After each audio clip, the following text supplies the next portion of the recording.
वसा जनसेवेचा.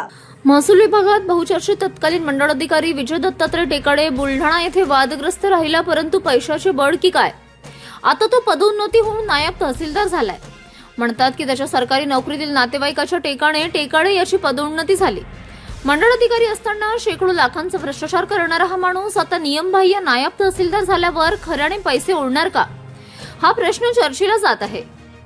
टेकाडे याबाबत एसीपीकडे जेव्हापासून लाचखोरीची तक्रार दाखल झाली तेव्हापासून तो हुशार कावडा बनला असून मोठ्या शिताफीने वागतोय. जसे राजू बणग्या जेंटलमॅन महसूल विभागातील तत्कालीन तलाठी मंडळ अधिकारी यांनी यांच्या कार्यकाळात भ्रष्टाचारातून केलेली काळी कमाई व त्यावर इतरांशी केलेली विविध प्रकारची संगणमत याची तक्रारदारांकडे पुरावे असूनही यंत्रणा फक्त चौकशीच्या नावाखाली वेळ मारून नेत आहे असा आरोपही होतोय. पण टेकाडे तू तो गया हा आवाज आता महसूल वर्तुळात ऐकू येत आहे.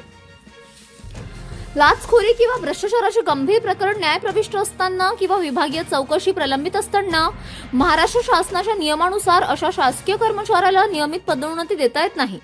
हे खरे असले तरी विजय दत्तात्रय टेकाडे हा तत्कालीन मंडळ अधिकारी लाचखोरीत अव्वल महसुलीचा मलिदा लाटणाऱ्या या टेकाडेची तक्रार महसूल मंत्री चंद्रशेखर बावनकुळे व विभागीय आयुक्त नयना मुंडे यांच्याकडे तत्पूर्वी करण्यात आली आहे. शिवाय लाचलुचपत प्रतिबंधक विभागाकडे ही तक्रार करण्यात आली असून चौकशी सुरू असल्याचे सांगण्यात आलेले आहे. आरोप सिद्ध झाला नसला तरी त्याच्या विरोधात अनेक पुरावे आणि तक्रारी आहेत. परिणामी एका तक्रारदाराने विजय टेकाडे याच्या विरुद्ध योग्य कारवाई न झाल्यास थेट उच्च न्यायालय नागपूर खंडपीठात याचिका दाखल करणार असल्याचे सांगण्यात आले आहे. अजून बरेच काही पुढील भागात. जितेंद्र कायस्थ, मुख्य संपादक, सिटी न्यूज.